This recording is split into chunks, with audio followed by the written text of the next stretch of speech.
میرا نام حبیبہ ہے۔ میں ایک متوسط گھرانے سے تعلق رکھتی ہوں۔ میری زندگی کی کہانی مجھ جیسی بہت سی لڑکیوں کی کہانیوں سے ملتی جلتی ہے۔ میرے ابو ایک مزدوری پیشہ انسان تھے اور میری امی درزن تھیں۔ وہ محلے والوں کے کپڑے سیتی تھیں۔ ہم 3 بہن بھائی تھے۔ مجھ سے بڑی ایک بہن اور بھائی تھا۔ میں سب سے چھوٹی تھی۔ ہم سب بہن بھائی ابھی پڑھائی کی عمر میں ہی تھے۔ میری رنگت دوسروں کی طرح صاف نہیں تھی، مگر میرے گھر والوں نے کبھی مجھے اس کا احساس نہیں ہونے دیا اور سب مجھ سے بہت پیار کرتے تھے۔ میں ابھی کالج جایا کرتی تھی۔ میرے ساتھ محلے کی ایک اور لڑکی تھی۔ ہم دونوں کی جلد دوستی ہو گئی۔ میں اور وہ ہر وقت کالج میں ایک ساتھ ہوتی تھیں۔ زندگی کے دن کافی اچھے گزر رہے تھے۔ ہم سب خوش تھے اپنی زندگیوں میں۔ انہی دنوں کی بات ہے، میری کلاس فیلو کی شادی تھی۔ ہم سب دوستیں شادی میں جا رہی تھیں۔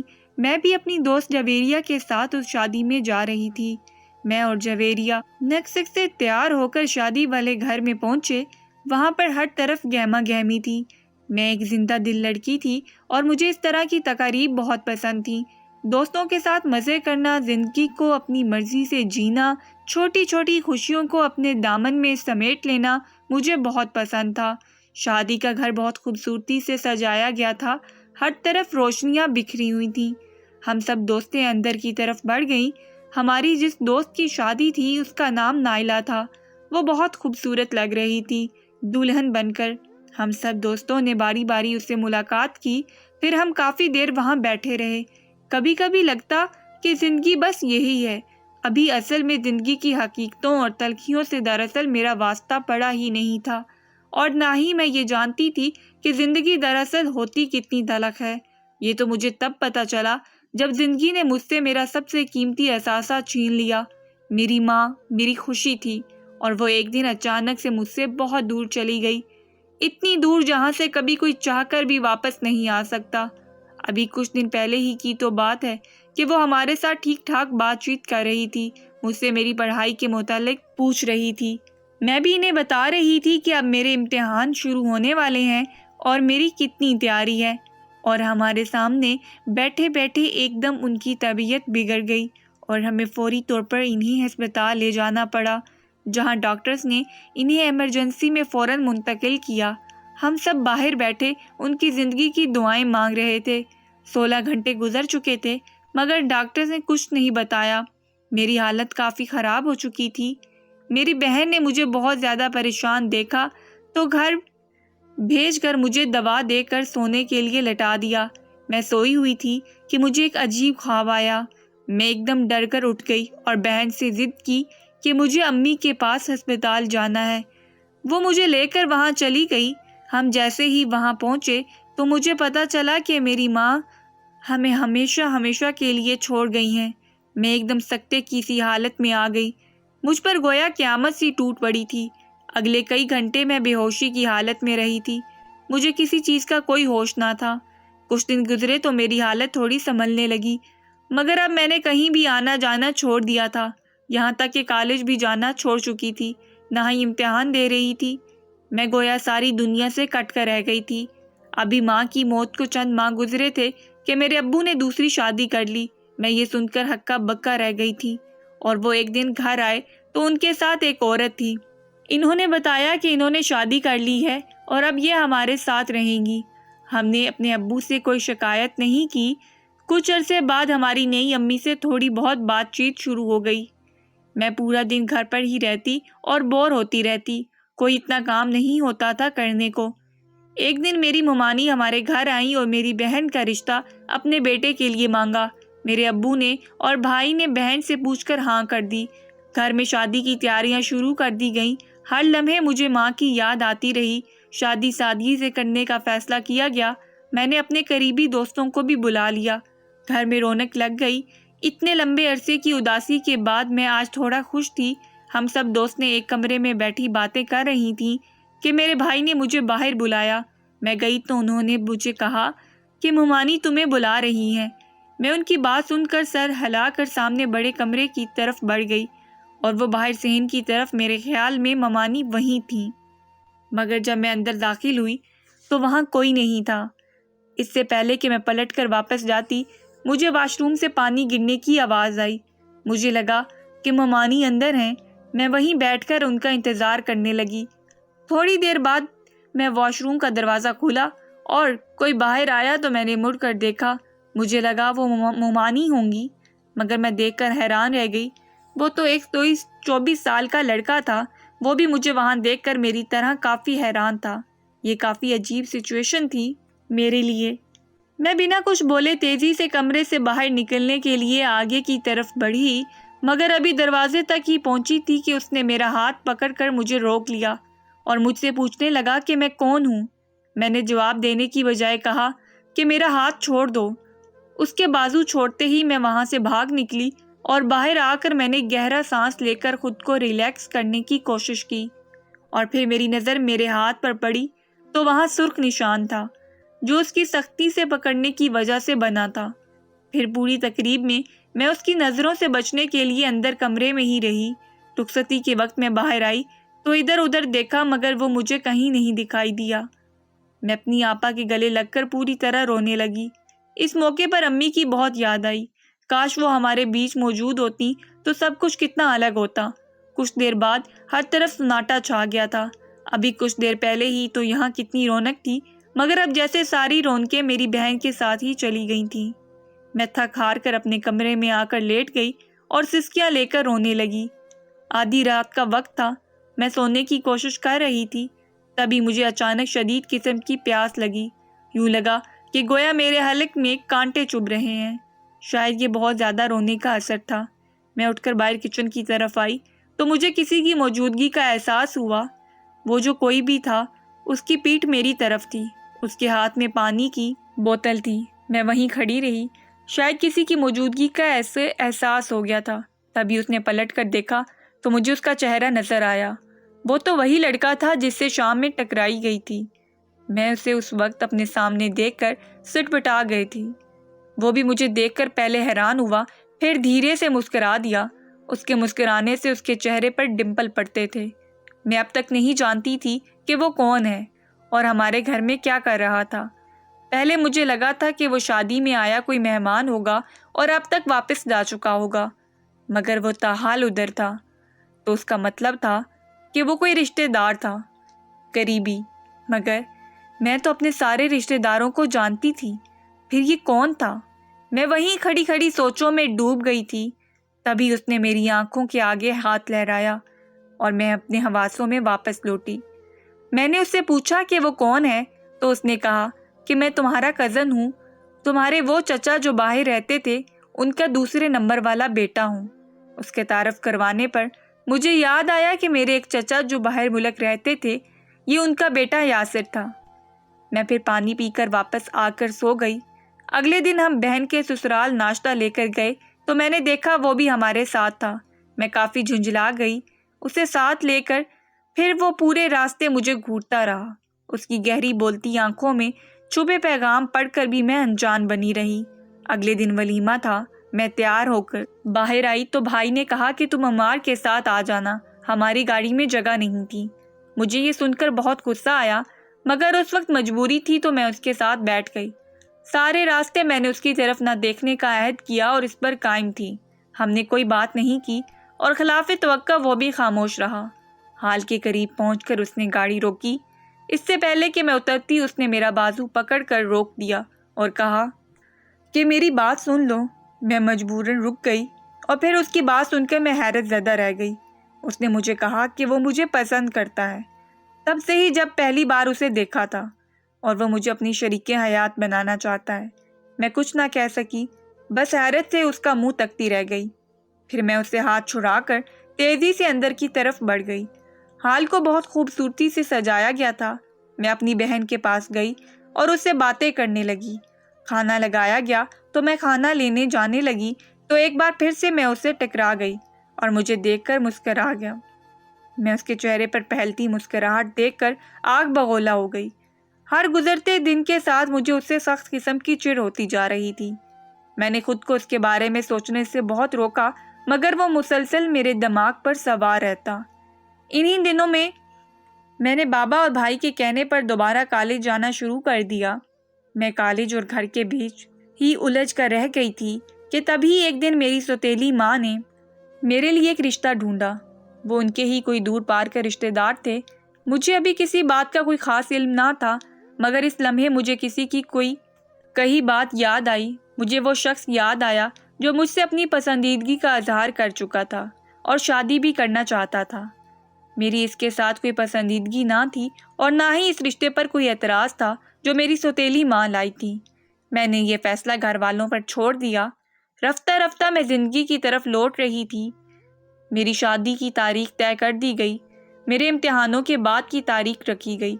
میں نے اس لڑکے کو دیکھا تک نہیں تھا جس سے میری شادی ہونے والی تھی۔ اس کے گھر والے آ کر مجھے پسند کر گئے تھے۔ میں نہیں جانتی تھی کہ انہیں میرے گہرے رنگ پر کوئی اعتراض تھا یا نہیں۔ میں بس شادی کی تیاریوں میں مصروف ہو گئی تھی۔ اگلے مہینے ہی میری شادی تھی۔ میں شاپنگ وغیرہ سے ابھی فارغ نہیں ہوئی تھی، پھر یہ سب میں مصروف پتہ ہی نہیں چلا کہ کب شادی کا دن سر پر آ گیا۔ آج میری شادی تھی۔ میرے دل میں بہت سے خدشات تھے کہ جب مجھے وہ دیکھے تو نہ جانے کیا کہے گا اور وہ کیسا ہوگا، میں ایک انجان خاندان میں کیسے رہوں گی۔ انہی سب خدشات میں گھر سے میری رخصتی ہو گئی۔ شوہر میری کالی رنگت کی وجہ سے مجھ پر ظلم کرتا اور کمرے سے نکال دیتا۔ جب میری نند مجھے کمرے میں لے جا کر ملتانی مٹی لگاتی اور کہتی جا اب تو چٹی ہو جائے گی، اور جب اگلے دن سو کر اٹھتی تو شوہر قدموں میں بیٹھا ہوتا۔ زندگی اچھی ہو گئی تھی، پر مجھے تجسس تھا کہ آخر اس ملتانی مٹی میں کیا ہے۔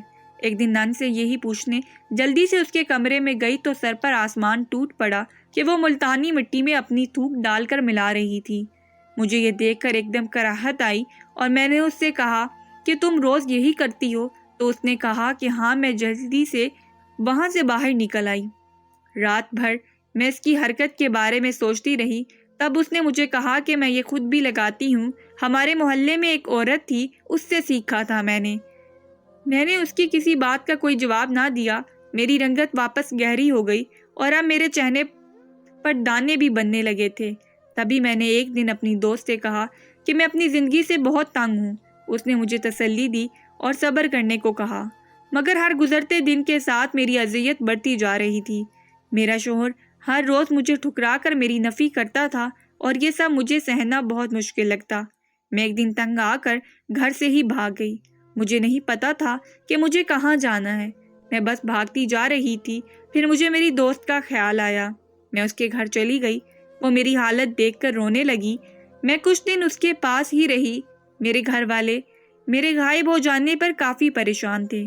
پھر میری دوست نے میری بہن کو بتایا کہ وہ اس کے پاس ہے۔ اگلے دن میرے ابو اور بھائی آ کر مجھے اپنے ساتھ لے گئے اور مجھ سے پوچھا کہ کیا ہوا تھا۔ میں نے روتے ہوئے انہیں ساری بات بتائی تو وہ بہت غصے میں آ گئے اور میرے شوہر کو بلوایا۔ جب وہ آیا تو اس نے صاف صاف کہہ دیا کہ وہ مجھ سے شادی ہی نہیں کرنا چاہتا تھا، یہ تو زبردستی کی شادی تھی، اور اس نے یہ بھی بتایا کہ وہ پہلے سے شادی شدہ ہے۔ ہم سب اس کی بات سن کر حیران رہ گئے۔ اس سے بتایا کہ تمہاری سوتیلی ماں یہ سب جانتی تھی۔ میرا دل بہت بری طرح ٹوٹ گیا۔ میں ایک بار پھر سے سب سے کٹ کر رہ گئی۔ کچھ دن گزرے ہوں گے کہ میرے شوہر نے مجھے طلاق دے دی۔ مجھے اس کا کوئی افسوس نہ ہوا۔ میں بنا کچھ کہے زندگی کے اسی ڈھنگ پر جینے لگی جس پر زندگی مجھے لے کر جا رہی تھی۔ آج صبح سے ہی موسم ابر آلود تھا۔ میں سڑک پر چلتی جا رہی تھی اور اپنی زندگی کے تلخ دنوں کے بارے میں سوچ رہی تھی۔ آج 3 سال گزر گئے تھے اس واقعے کو۔ میں اپنی پڑھائی مکمل کر کے اب ایک جگہ جاب کر رہی تھی۔ میں نے ابھی تک دوبارہ شادی کا ارادہ نہیں باندھا تھا۔ میں روز کی طرح آج بھی صبح صبح پارک کی طرف جا رہی تھی۔ صبح کا ہلکا دھندلا ہر جگہ چھایا ہوا تھا۔ میں اپنے دھن میں مگن بس چلتی جا رہی تھی کہ ایک دن دوسری طرف سے آتے شخص سے بری طرح ٹکرا گئی۔ وہ مجھے سوری بول کر آگے بڑھ گیا۔ اس کا چہرہ نہ دیکھ پائی۔ مجھے اس پر بے تحاشا غصہ آیا۔ پھر میں سر جھٹک کر پارک کی طرف بڑھ گئی۔ سامنے بنا بینچ خالی دیکھا تو میں ادھر ہی بیٹھ گئی اور ہاتھ میں تھامے کتاب کھول کر گھٹنوں پر رکھ دی اور پڑھنے لگی۔ میں ارد گرد سے بے نیاز کتاب میں گھڑکتی۔ جب 8 بجے تو میں معمول کی طرح کتاب بند کر کے اپنی جگہ سے اٹھ گئی۔ تقریباً پارک خالی ہو چکا تھا۔ یہ وقت سکول اور آفس وغیرہ جانے کا تھا۔ مجھے بھی 9 بجے نکل رہا تھا۔ میں نے سب سے پہلے گہرا سانس لے کر صبح کی تازی ہوا خود میں اتاری اور پھر واپسی کے لیے اپنے قدم بڑھا دیے۔ واپسی پر مجھے یوں لگا گویا میرا پیچھا کر رہا ہے۔ تھوڑا آگے جا کر میں رک گئی اور واپس مڑ کر دیکھا تو وہاں کوئی بھی نہیں تھا۔ میں بھی اسے اپنا وہم جان کر گھر کی طرف بڑھ گئی۔ گھر پہنچ کر میں نے ناشتہ بنا کر ناشتہ کیا اور پھر تیار ہو کر اپنے آفس کے لیے نکل گئی۔ میں نے ابھی تک اپنے باس کو نہیں دیکھا تھا، حالانکہ کافی عرصہ ہو گیا تھا مجھے یہاں کام کرتے ہوئے، مگر کبھی ملاقات کا اتفاق نہ ہوا، نہ ہی مجھے ان کا نام معلوم تھا۔ سب بس انہیں بگ باس کے نام سے بلاتے تھے۔ آج جب میں آفس پہنچی تو حسب معمول فائلوں کا ایک ڈھیر میرے ٹیبل پر پہلے سے ہی پڑا تھا۔ مجھے پتا تھا کہ اب شام تک مجھے انہی میں اپنا سر گھسائی رکھنا ہے۔ میں نے ٹیبل کی پشت پر اپنا ہینڈ بیگ رکھا اور خود کو سیٹ پر گرا لیا۔ ابھی میں فائلز کا جائزہ لینے کا سوچ ہی رہی تھی کہ میری نظر وہاں پڑے چھوٹے سے کارڈ پر پڑی۔ میں نے اٹھا کر دیکھا تو وہ فرینڈشپ کارڈ تھا۔ میں نے اسے کھولا تو اندر بہت خوبصورت رائٹنگ میں میرا ہی نام لکھا ہوا تھا۔ میں حیران تھی کہ آخر یہ یہاں کس نے رکھا ہوگا۔ آج کا پورا دن بہت عجیب تھا۔ میرے لیے صبح سے عجیب سے واقعات ہو رہے تھے۔ میں ابھی انہی سوچوں میں مگن تھی کہ میرے ایک کولیگ نے آ کر مجھے بتایا کہ آج باس آئے ہیں۔ یہ کافی حیران کن تھا کیونکہ یہ پہلی بار تھا کہ وہ اس طرح آئے تھے، ورنہ وہ مین برانچ میں ہی ہوتے تھے زیادہ تر، مگر اب یوں اچانک بنا کسی وجہ کے ان کی یہ آمد حیران کن تھی۔ بہرحال میں اپنے کام میں مصروف ہو گئی تھی، مجھے کیا کوئی آئے یا جائے۔ شام کو جب ہمارا آف ہوا تو میں پیدل ہی بس اسٹاپ کی طرف چل پڑی۔ گھر پہنچ کر میں نے فریش ہو کر بک شاپ پر جانے کا فیصلہ کیا۔ میں گھر سے نکل کر ابھی اگلی گلی میں مڑی ہی تھی کہ میرے ساتھ کوئی چلنے لگا۔ مجھے کافی عجیب لگا۔ میں نے اس کا چہرہ دیکھنا چاہا مگر اس نے ہڈ پہن رکھا تھا، جس کے باعث میں اس کا چہرہ نہ دیکھ پائی۔ میں جب بک شاپ پر پہنچی تو وہاں سے آگے چلا گیا۔ واپسی پر میں نے دیکھنا چاہا کہ وہ کہیں میرے پیچھے تو نہیں آ رہا، مگر وہاں کوئی بھی نہیں تھا۔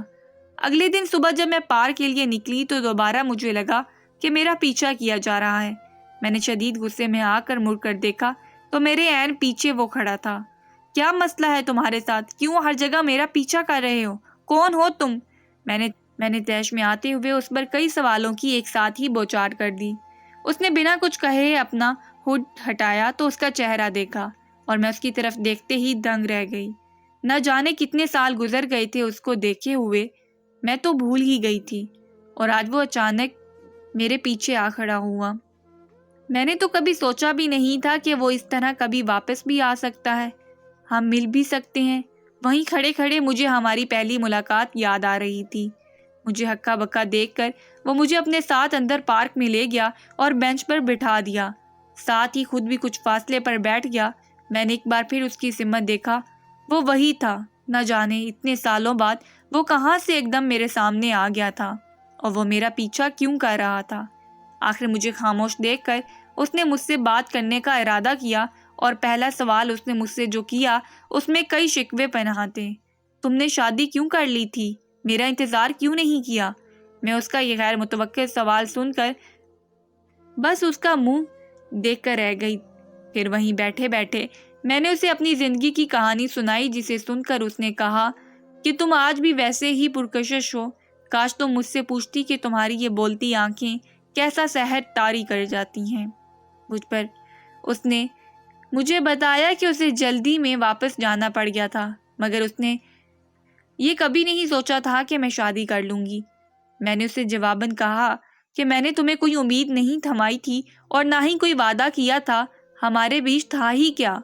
اس نے یوں بیٹھے بیٹھے ہم نے کافی باتیں کر لیں، پھر میں گھر واپسی کے لیے نکل آئی۔ گھر آ کر تیار ہو کر میں آفس کے لیے گئی تو میں نے اسے وہاں دیکھا۔